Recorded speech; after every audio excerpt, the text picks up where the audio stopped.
Jones so far, saying that Jones has exceeded expectations and that there really isn't anything he can't do in terms of playing quarterback.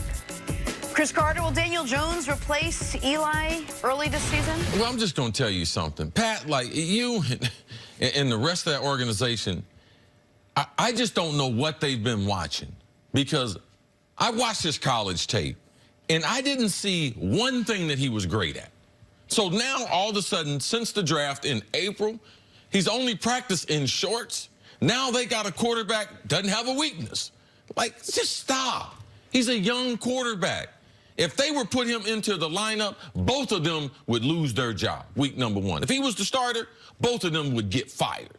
He is not ready to play in an NFL game. There is no competition against Eli.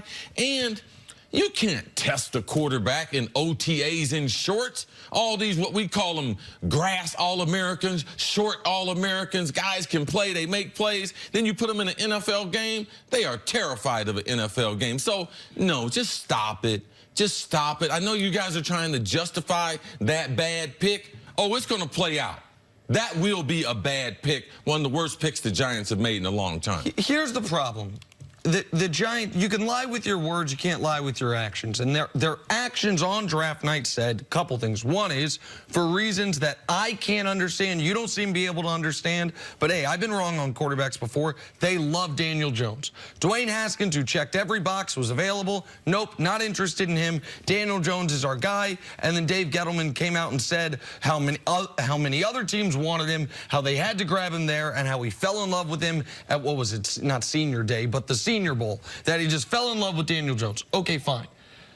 Okay, well, if you fall in love with a quarterback and you take him in the top 10 and your incumbent is coming off a really bad 5-year stretch and he's going into year 16, then guess what? Of course he should be in very tight competition to start week one. We have seen quarterbacks in training camp win the starting job, but they have already removed that from Daniel Jones. There was a report that he is not in competition, and then Pat Shurmur, while he said it was a competition, he said Eli's the starter and acknowledged Eli's going to start week one. So what is it? Your actions on draft day said you knew Eli's time was up. Your actions since then appear to say, okay, well, we placated the fans by drafting a quarterback, but the quarterback is not actually competing with Eli. Why? Do the Giants think the year they trade Odell Beckham, they pair off Landon Collins and Olivier Vernon, that now is their Super Bowl window? You have to have the veteran quarterback. Now would be the time to get the young guy reps if he was even close to worthy of a top 10 pick. It's so contradictory what's going on at the Meadowlands. I feel like that's the mindset for any other team in the league except for the Giants, who somehow protect and coddle Eli Manning and his reputation and everything more than anyone else on that team or anyone else almost that's ever played for that organization. They want to make sure the transition is so smooth that maybe they want, if they are going to finally take Eli out, make sure that this Daniel Jones is in the best position to succeed when he does replace Eli, so then you don't have this horrific media firestorm of, well, do we take him out too soon? Do we put Eli back in? I just feel like with the Giants and with Eli Manning, it's just a different conversation. Yeah, the Giants have taken care of Eli Manning. I think that's a great point, and they might continue to do that with their quarterbacks going forward.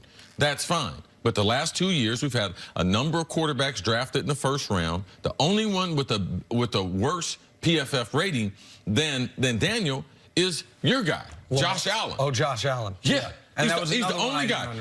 And you were right about that. I was talking about take Josh Allen because he's got the athletic ability and the big arm. He's got an NFL body. Now, Daniel Jones don't have that. He don't have a big-time arm. He doesn't have the size and athleticism.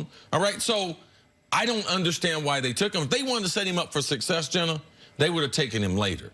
And then our expectations, because if you're a top 10 pick, Nick has pointed this out. You play. You are getting ready to play in that first year. They are not getting ready to push you back. All these guys who have been drafted the last couple years, all they do is play them. And this is where it's very hard to try to, on these shows, we try to be logical. We try to look at the evidence in place, especially on projection or prediction, and say, okay, well, this is what, we're not privy to the meetings. This is what this team is thinking, what they're doing.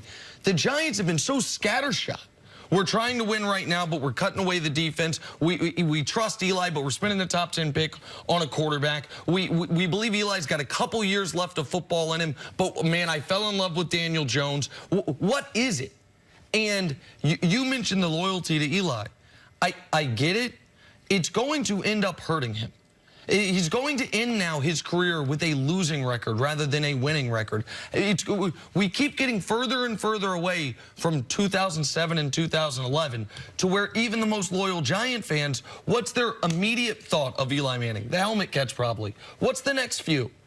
The last few years. Yeah. And that's not, it's not his fault. It's not Eli's fault that he aged the way almost every quarterback aside from Brady and Breeze age. It is the Giants' responsibility to recognize that, have a plan in place. It does not appear they do, even though they drafted a quarterback this year. All right, let's move on. There is a changing the guard in the NBA, at least according to a survey of 20 anonymous coaches, scouts, and executives.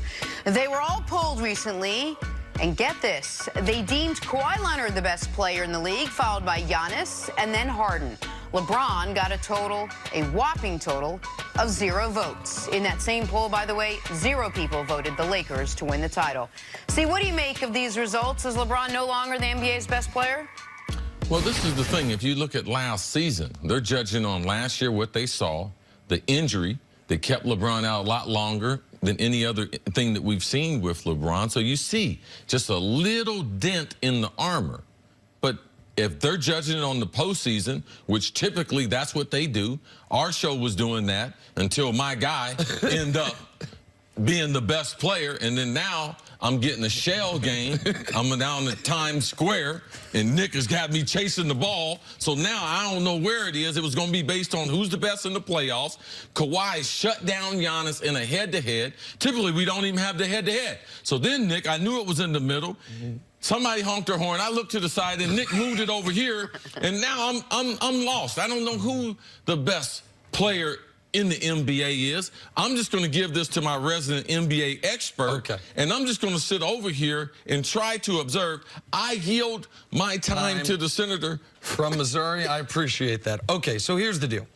Kawhi being voted the best player in the league is totally legitimate because of the things Chris said we were talking about. That with LeBron missing the playoffs, it did appear to be an open competition with a few guys eligible for it.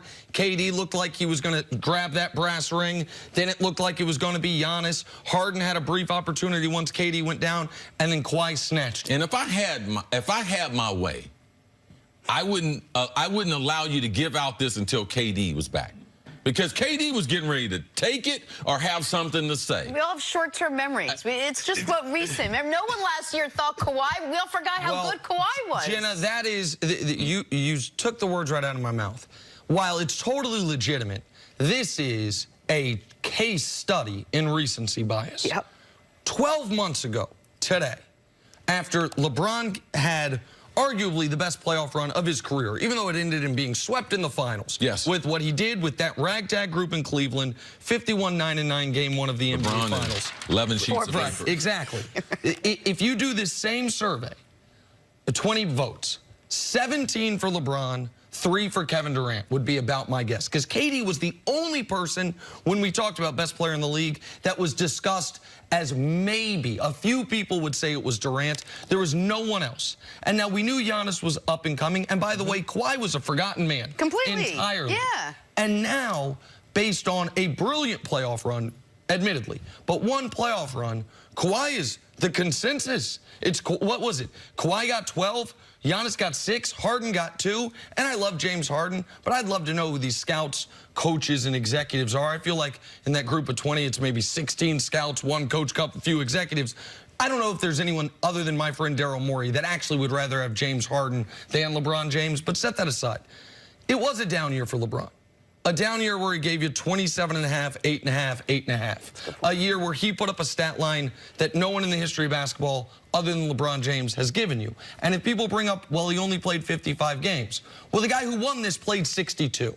And so the 7 games, it's the playoff run. And I appreciate that. And he's earned it. I get it. I don't agree with it.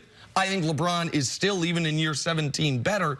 But it's not a ridiculous statements say Kawhi's the best player in the league. What is a ridiculous one is when people now, and I've seen this as well, it's why it was one of the things Jenna teased is LeBron a top 5 guy? Is LeBron the best player on his own team? Those types of conversations, I think people are about to get a rude awakening come the season, no matter how good the Lakers actually are, if the Lakers are better than the Clippers, any of that. Even in his down year, he was 5th in the NBA in points, 3rd in assists, and 8th in player efficiency rating in a year that was halted midway point with a torn groin. Right, but the tiebreaker, if you talk about the 55 games, 62 games, is those series he went. That 7-game series where he dominated against Philadelphia, both ends of the court. And then you get the league MVP in Giannis, you're down 2-0, and you win 4 in a row. And then you get up 3-1 on the world champs. That's the difference between 62 games and 55, is that month and what Kawhi did that month to 6 weeks. That's the reason why right now he should be. But the conversation should be 5 players. KD won't be able to be in the discussion, but his name should be mentioned. Anthony Davis should be mentioned. Harden, Giannis, and LeBron. All those guys is on the table. Who's the best player in the world? All right, let's break there. Take a break. Coming up, hey, should we pencil in the Clippers now as NBA champs? That's still ahead on First Things First.